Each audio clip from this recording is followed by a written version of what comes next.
This is Dallas from Real Life Warriors. There's a shelter house where just yesterday people were eating, communion, fellowship with family and friends. Over here, all the bright colored playground area. You can see where maybe a young 2-3-year-old kid walked up the steps to climb that little rock to declare himself champion. Over here, there's like a stage. Maybe a young girl wanted to pretend like she was the next Taylor Swift up singing for her mom. Then down over here, there's some benches where maybe a dad can sit and watch his kid play and decide he's going to conquer the world and be king of the mountain. On the other side, you might see some areas where some splash pads are. Might be some moms watching their kids play around the water and dream of being in the Olympics one day, or to be running a boat in the ocean. Maybe be in the Navy. Maybe the daughter wants to be a Marine. The point being is, that was just yesterday. This was vibrant and alive, and it meant something. But today, it's really nothing. It's empty. I mean, it has a form of something powerful, a form of something that brings people together, but in the end, it's nothingness without people doing things and putting it to work. If that playground is your park, we'll say that playground is your faith. That's why some people say the playground of life is what we do. It's also why it says that idle hands are the devil's playground.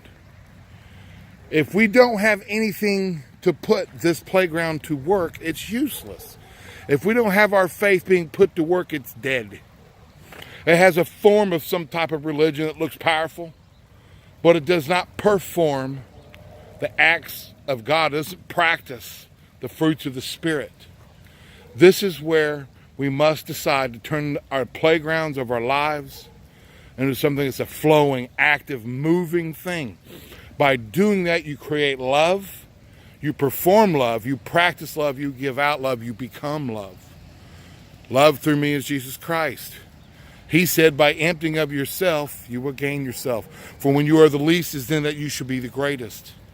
Even he himself, who I believe was the God of all gods, the King of kings, the Son of God himself, came down here to humble himself so that we might be able to attain heaven through his glory. So let's not have an empty playground in our lives. Let's put this playground to action. Let's put our faith to action. Let's step forward and feed the homeless, love the unlovable, help the addicted. Let's be the Good Samaritan. Get a hotel, pay the bills, and walk away and asking for nothing in return except for the next bill when you'll be back. How many of us really do that? How many of us would stop and say, oh, I don't know about this Good Samaritan. I don't know what he did. Maybe he deserves it. Maybe he made the choice to be an addict. Maybe he's choosing right now to do it, but is that how Jesus would handle it? I don't know. Maybe you need to ask that question within yourself. I've decided within myself there's no way in the world would Jesus handle an empty playground like that and walk away from it, but he would put it to action. He would put it to exactly what his word is. Life more abundant. Don't be an empty playground. Put your faith to work. Real Life Warriors. God bless.